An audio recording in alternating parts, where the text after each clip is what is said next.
Parliament کے باہر نکل آئی، بائیکاٹ کر دیا پارلیمنٹ کا، اور انہوں نے پارلیمنٹ کے باب الداخلے پہ احتجاجی مظاہرہ بھی کیا۔ جی اپوزیشن جماعتوں کا یہی کہنا ہے کہ اتنے سنگین حالات میں بھی اگر حکومت جو ہے اب مطلب یہ کہ اپنی پالیسیوں کو اپوزیشن کے سامنے، عوام کے سامنے اجاگر نہیں کرے گی، اور وہ کیا حکمت عملی اختیار کر رہے ہیں وہ بتانے سے گریز کرے گی، اور ٹرمپ کی غلامی، اسرائیل کی غلامی کے حوالے سے پوچھے گئے سوالوں کا جواب دینے سے انکار کرے گی، تو پھر اس حکومت کا مطلب کیا ہے؟ سب سے بڑا سوال دیکھیے، شدید بحرانی صورتحال پیدا ہو گئی ہے خطے میں۔ امریکہ نے تو یہ چاہا تھا کہ ایک دو دن میں وینزویلا کی طرح ایران کو بھی ختم کر کے جو ہے معاملے کو اپنے کنٹرول میں لے لیا جائے، لیکن آج یہ صورتحال ہے کہ وائٹ ہاؤس میں دعائیں کی جا رہی ہیں کہ کسی طریقے سے بلا ٹل جائے، کسی طریقے سے معاملہ عیسائی ٹل مذہبی جائے۔ قائدین، بالکل، کسی طریقے سے یہ معاملہ ٹل جائے، کسی طریقے سے یہ بلا ٹل جائے، دعائیں کی جا رہی ہیں۔ دیکھیں، اسرائیل تو اتنا خوفزدہ ہے کہ اس خوف کے مارے اس نے مسجد اقصیٰ میں نمازوں پہ پابندی لگا جی ہاں دی۔ جی ہاں آپ اندازہ لگائیے اس کے خوف کا، رمضان کے مبارک مہینے میں، جبکہ یہ آخری عشرے میں رمضان جو ہے داخل ہونے جا رہا ہے، جو انتہائی اہمیت کا حامل عشرہ ہے، جہاں آخری عشرے میں جو ہے مسجد اقصیٰ میں عبادتوں میں جو ہے تیزی آ جاتی ہے، لاکھوں کی تعداد میں لوگ نماز پڑھنے کے لیے آتے ہیں، اور لاکھوں کی تعداد میں لوگ اعتکاف کرنے کے لیے مسجد اقصیٰ میں آتے ہیں، تو وہاں پہ ان لوگوں کو عبادتوں سے محروم کرنے کے لیے پابندی مسجد اقصیٰ پہ لگا دی گئی، اور کہا گیا کہ کوئی جو ہے مسجد اقصیٰ میں جا نہیں سکتا۔ المیہ یہ ہے کہ مسجد اقصیٰ کا انتظام تو اردن کے ہاتھ میں ہے، جی جی لیکن سیکیورٹی جو ہے اسرائیل کے ہاتھ میں ہے۔ یہ سب سے بڑا المیہ ہے۔ جو یروشلم کا پرانا شہر ہے، یروشلم کے پرانے شہر کی سیکیورٹی اسرائیل اپنے ہاتھ میں رکھتا ہے، اور جو ہے مسجد اقصیٰ، گنبد صخرہ، اور جو ہے دیوار گریہ، یہ جو تاریخی جو ہے مذہبی مقامات ہیں اس علاقے کے، ان مذہبی مقامات کے چپے چپے پہ اسرائیلی سپاہی تعینات کر دیے جاتے ہیں۔ اور ہر زمانے میں دیکھیے مسلمانوں کے تعلق سے، مسجد اقصیٰ میں نماز کے حوالے سے ہر زمانے میں مسلمانوں پہ ریسٹرکشنز لگائے گئے تھے۔ 55 سال سے کم عمر کا آدمی مسجد میں نماز کے لیے جا نہیں سکتا، یہ جو ہے اسرائیل کا ریسٹرکشن ہے۔ اور اسرائیل کی ایک پابندی یہ بھی ہے کہ 50 سال سے کم عمر کی خاتون مسجد اقصیٰ میں نماز کے لیے جا نہیں سکتی۔ تو یہ ساری چیزیں جو ہے وہ انجام دی جا رہی ہیں آج جس طریقے سے۔ دیکھیے، تاریخ گواہ ہے کہ کبھی رمضان میں مسجد اقصیٰ میں جو ہے نمازوں پہ پابندی نہیں لگی تھی، لیکن اب مسجد اقصیٰ میں جس طریقے سے اسرائیل نے نمازوں پہ پابندی لگا دی ہے، اس سے اس کے خوف، اس کی بوکھلاہٹ، اس کی دہشت کا اندازہ ہوتا ہے، کیونکہ کہا یہ جا رہا ہے کہ اسرائیل میں خاص طور پہ جو ہے تل ابیب میں مسلسل میزائل برسائے جا رہے ہیں، اور میزائلوں کی بارش نے اسرائیل کو دہشت کے ایک بدترین جو ہے دور سے دوچار کر دیا ہے۔ اسی دہشت میں، بوکھلاہٹ میں، اسی خوف میں اس نے جو ہے کچھ نہیں سدھرا تو مسجد اقصیٰ پہ جو ہے پابندی لگا دی۔ تو یقیناً اس صورتحال میں جب کہ جو ہے جنگ بہت ہی شدید شکل اختیار کر گئی ہے، اور جو ہے خطۂ مغربی ایشیا، خطۂ جو ہے جنوبی ایشیا میں جس طرح کے حالات آج پیدا ہو گئے ہیں، اس کا راست اثر انڈیا میں بھی دیکھا جا رہا ہے۔ جیسا کہ ہم نے بات کی کہ گیس کی قیمتیں بڑھ گئی، اور اب روپے کی قدر جو ہے گھٹ جی ہاں جی گئی۔ ہاں روپیہ جو ہے 92 سے آگے پہنچ گیا، 92.45 تک پہنچ گیا ہے۔ آپ جی جی اندازہ افسوس لگائیے، کیا 52 روپے 45 پیسے تک پہنچ گیا ہے۔ آج بازار کولیپس ہو گیا ہے کھلتے ہی۔ دیکھیے، عام طور پہ سینسیکس جو ہے، نفٹی ہے، سینسیکس ہے، یہ جو بازار ہیں یہ منڈے کے دن جب کھلتے ہیں تو یہ بہت تیزی سے کاروبار کرتے ہیں، لیکن المیہ یہ ہے کہ آج بازار کھلا اور دھڑام سے گر پڑا، جس کے نتیجے میں ہزاروں کروڑ کے نقصان کی خبریں آ رہی ہیں۔ تو اسی نقصان کے چلتے مہنگائی، نقصان، پریشانی اور جو ہے انڈیا کو ہونے والے مسائل کے حوالے سے کانگریس اور دیگر اپوزیشن جماعتیں بحث کرنا چاہتے تھے پارلیمنٹ. لیکن مودی حکومت بحث نہیں کرنا چاہتی ہے، جی ایسا بالکل، لگتا ہے وہ کہ تو فرار اس چاہتی مسئلے سے فرار اختیار کر رہی ہے. ویسے بھی ناظرین آپ کو بتا دوں کہ جہاں تک آیت اللہ علی خامنئی کا سوال ہے، ان کی شہادت کے بعد یہ دیکھا جا رہا تھا کہ کون ان کا جانشین بنے گا، اور اس سلسلے میں ان کے بیٹے مجتبیٰ خامنئی کا نام بہت زیادہ لیا جا رہا تھا. لیکن ٹرمپ ایسے کہہ رہے تھے جیسے کہ ٹرمپ پورے اختیار کل کے مالک ہو ایران کے، تو وہ کہہ رہے تھے کہ میری مرضی کے بغیر کسی جانشین کا انتخاب نہیں ہونا چاہیے، اس میں مجھے شامل کرنا چاہیے. ایسے کر رہے تھے کہ اب انہوں نے ایران کو فتح کر دیا ہے، حکومت تبدیل کر دی ہے. تو بہرحال ایک نفسیاتی جو سائیکولوجیکل ٹیکٹکس جو ہوتے ہیں وہ ٹرمپ نے آزمائی تھی. اور آپ کو یہ بھی بتانا ضروری ہے کہ اب ایران سے خبر آ رہی ہے کہ ایران نے اعلان کر دیا ہے کہ کم از کم 200 امریکی فوجیوں کو ہلاک کر دیا گیا ہے اور انہیں جہنم رسید کر دیا گیا ہے. ایران نے یہ بات کہی ہے، اور یہ بھی کہا جا رہا ہے کہ اس سے پہلے ایران نے کہا تھا کہ 600 سے زائد یعنی 560 امریکی فوجیوں کو مارا گیا ہے.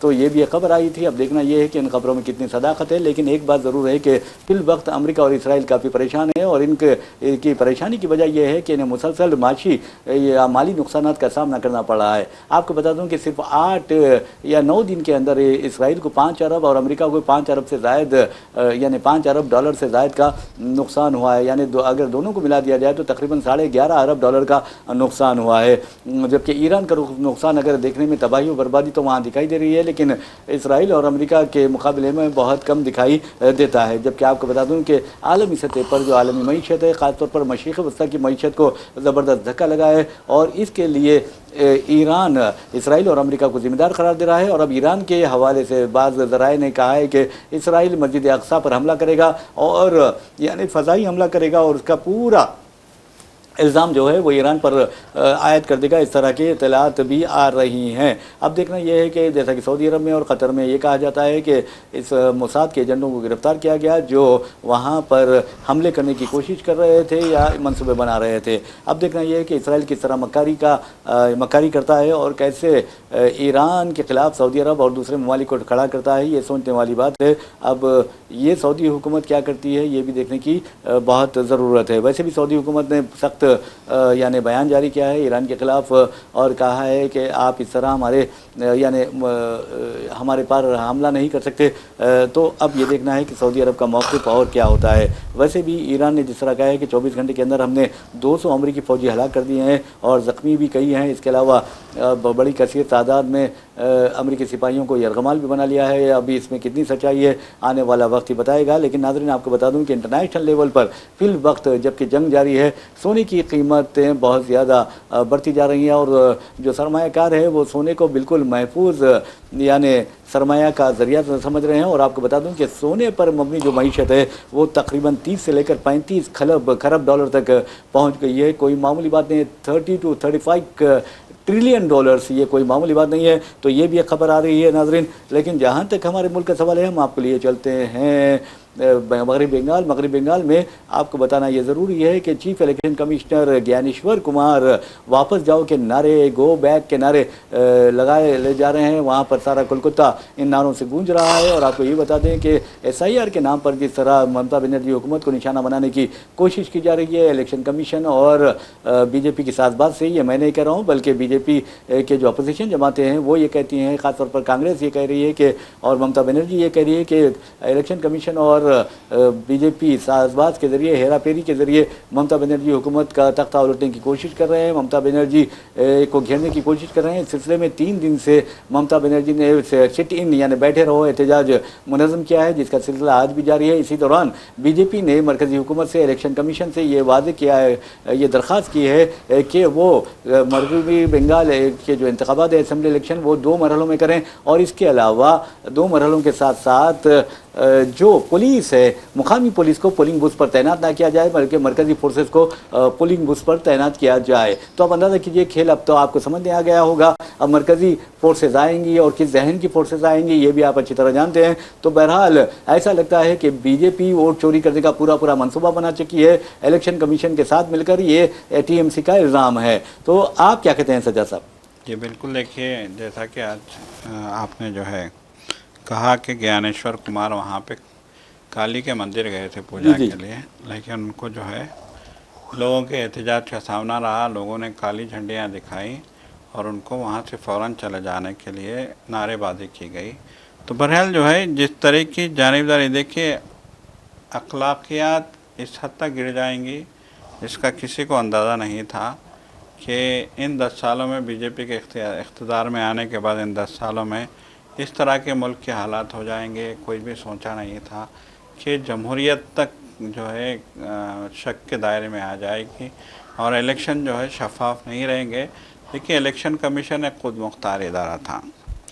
ماضی میں بھی الیکشن کمیشن نے جو ہے کام کیے ہیں، لیکن ٹی این شیشن کے چیف الیکشن کمشنر کی حیثیت سے الیکشن کمیشن میں آنے کے بعد ٹی این شیشن تمل ناڈو کے جو ہے ایک باشندے تھے، تمل ناڈو کے افسر تھے، لیکن انہوں نے آنے کے بعد جو ہے الیکشن کمیشن کے اندر کے خامیوں کو دور کر دیا تھا انہوں نے، جی اور الیکشن کمیشن کو ایک خود مختار ادارہ بنا دیا تھا انہوں نے، اور الیکشن کمیشن کی ساکھ کو بہت بلندی پہ پہنچایا تھا انہوں نے، اور الیکشن کمیشن سے سیاسی جماعتیں خوف کھا رہی تھیں. اس طرح کا جو ہے مقام و مرتبہ الیکشن کمیشن کو انہوں نے دلایا، اور الیکشن کمیشن کو جو ہمارے آئین نے جو اختیارات دیے ہیں ان اختیارات کا انہوں نے بھرپور استعمال کیا تھا ٹی این شیشن نے.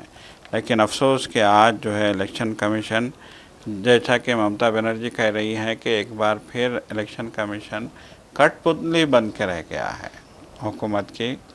راہل گاندھی نے تو سیدھے انداز میں کہا کہ یہ ایجنٹ کے طور پہ کام کر رہا ہے الیکشن کمیشن. تو اب یہی کہا تھا انہوں نے کہ الیکشن کمیشن بھی اب اگر جو ہے اس طریقے سے ایجنٹ کے طور پہ کام کرے گا تو پھر الیکشن کے شفاف ہونے کا کیا یقین رہ جاتا ہے. جمہوریت کے لیے خطرناک صورتحال ہے. ملکارجن کھڑگے نے یہی کہا تھا کہ اس الیکشن کمشنر کے رویے نے اس ملک میں انتخابات کو مشکوک کر دیا ہے اور جو ہے صورتحال پوری جو ہے پیچیدہ کر دی ہے.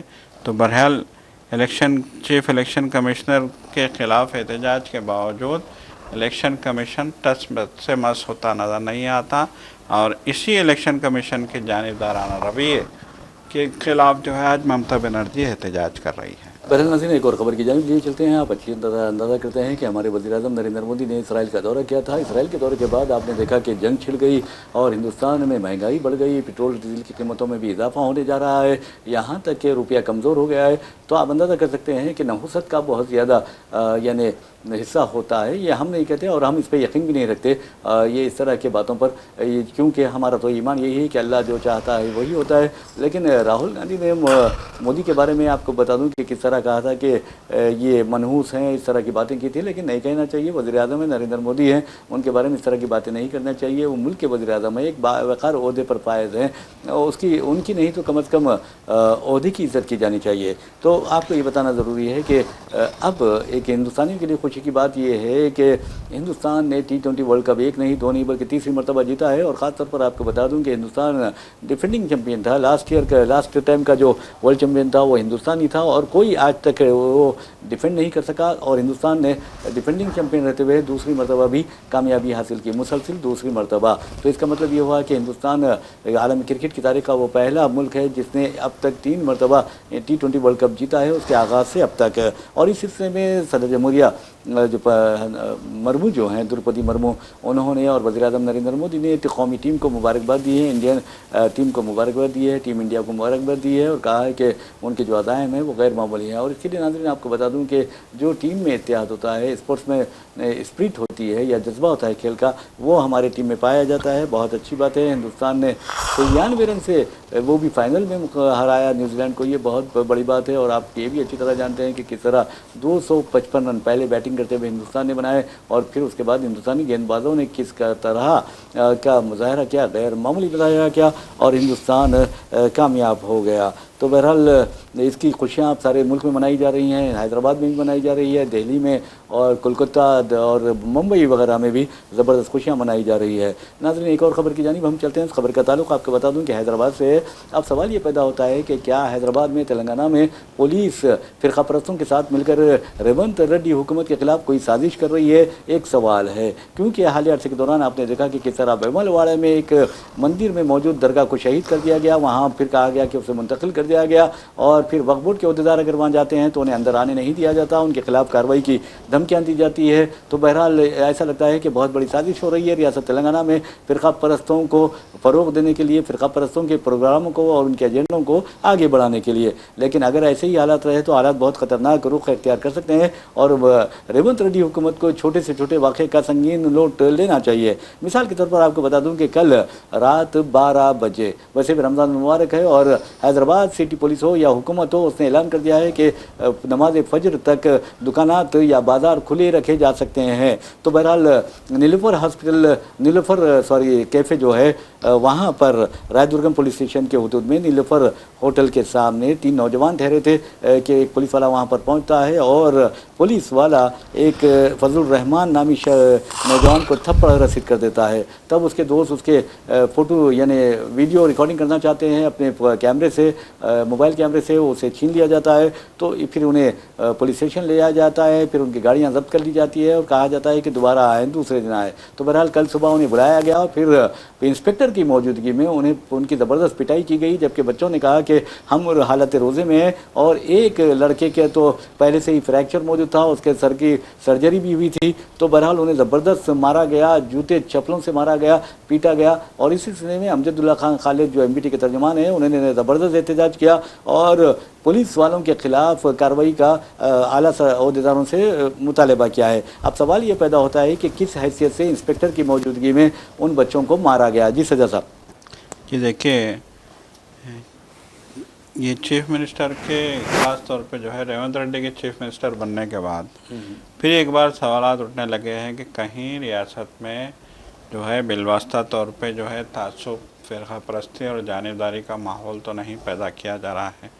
پولیس کی جانب سے جس طرح کا رویہ ہے، اگر ہم جو ہے جینور کے فساد کی ہم بات کریں گے، اور اگر ہم بات کریں گے حالیہ دنوں میں جو انتشار برپا کرنے کے کام کیے گئے، فرقہ پرستی کو ہوا دینے کے کام کیے گئے، لاسٹ ایئر بھی بقرعید کے موقع پہ جو ہے کشن باغ کے علاقوں میں جس طرح کا جو ہے تشدد برپا کیا گیا، پھر اس کے بعد ہم دیکھتے ہیں کہ اس بار بھی پرانے پل کے پاس جو ہے ایک درگاہ کو توڑنے کی، ایک جھنڈے کو نکال پھینکنے کی اور قبروں کو جو ہے کھودنے کی جو کوششیں کی گئی ہیں، یہ ساری چیزیں ہم دیکھتے ہیں تو یقیناً جو ہے موجودہ حکومت کے کانگریسی حکومت ہونے پہ سوال اٹھنے لگتے ہیں۔ لوگ پوچھ رہے ہیں کہ کیا فی الواقع جو ہے ریاست تلنگانہ میں کانگریس کی سرکار ہے یا پھر BJP کی سرکار ہے، کیونکہ یہاں ٹارگٹ کر کے مسلمانوں کو چن چن کے جو ہے پیٹا جا رہا ہے، مسلمانوں کو چن چن کے مارا جا رہا ہے۔ تو ایسی صورتحال میں جس طریقے کا ماحول دیکھنے میں آیا ہے، یقیناً وہ بہت تشویشناک ہے۔